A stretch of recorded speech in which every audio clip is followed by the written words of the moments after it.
keluar emosi, bagah bengih, bagah hati dengan menyodam politik, insya-Allah tetrok bagah.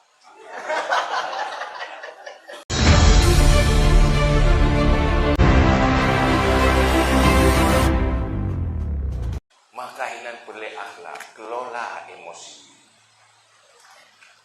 Menyuhai keluar emosi, bagah bengih, bagah hati dengan menyodam politik, insya-Allah tetrok bagah. Orang malam hai tim dengar tu, nyo kai kun kero. Nyo golom tabalah hai tim dengar. Payah tajak rumah itu. Kena jaji golong kata mai balah kerji kata wala ilau. Yang baik kayu kun tu katanya, mandi kun ni fitnah nyan biasa pun. Fasfu wasfahu wa a'rid anil jahilin. Maafkan, dah baik kat peduli urang jahil. Malah mesti tim pegah tu katanya tapi baik kon. Baik tu mai pegah keroi. Waplo pujum tanya saja hai semikir. Ati tak kai piu tak pubut lom bi semikir lom ke tengok. Tengok ke roh yang fikir. Enjoy benda. Apa tak balah untuk lumbeh ka dosa dina dalam komunikasi politik. Yang tegar kan. Petah-petah semua ai.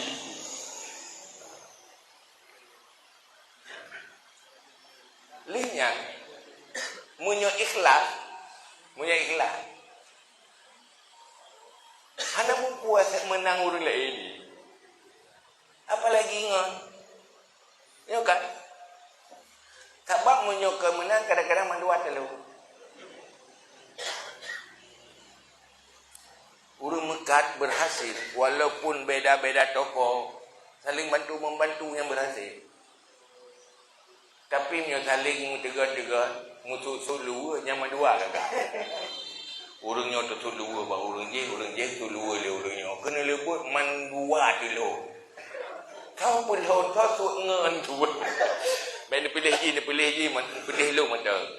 DJ pegah jual aib ni aib DJ. Urang je pi pegah kena. Kena lebut pun manu kakak. Maka dalam halnya tekniknya terbelajar hanya perlu bahas. Maka dalam halnya langkah pertama mengetikakan politik. Arti hurunyo yang perlu berjelas dan nyo mendesak. Dan karena inilah pas hadir sebenarnya.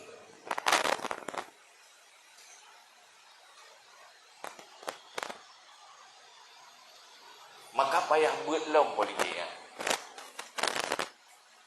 Yang kedua, pemenangan. Tetapi pemenangan yang pastikan yang dimenangkan adalah kebaikan-kebaikan yang diperjuangkan.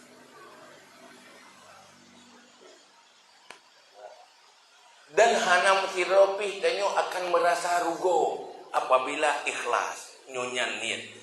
Bak sabok saat hana perlu kepen. Temati perlu bekna dosa-dosa. Yang kedua benar pahala, benar amal. Kadang itanya ada rantik kurang. Benar pahala dalam politik. Nyo hidih pi kurang kena taman dah. Pula iya ke garu gol dia. Maka pu ya urutnya kena sampaikan.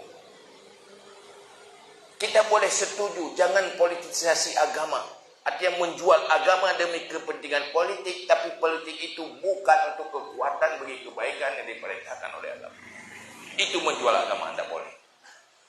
Tetapi agamanisasi politik supaya beragama dalam berpolitik mendesak. Tanya orangnya hanya setuju korupsi. Kalau kita beragama nggak akan korupsi. Tanya hanya tujuh pengkhianatan untuk kepentingan publik.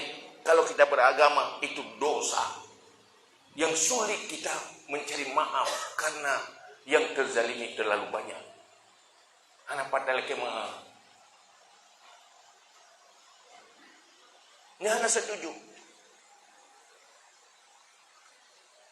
Maka oleh karenanya, munyonyan hana setuju, pengkhianatan hana setuju, kezaliman hana setuju, maka ikut misi Rasulullah.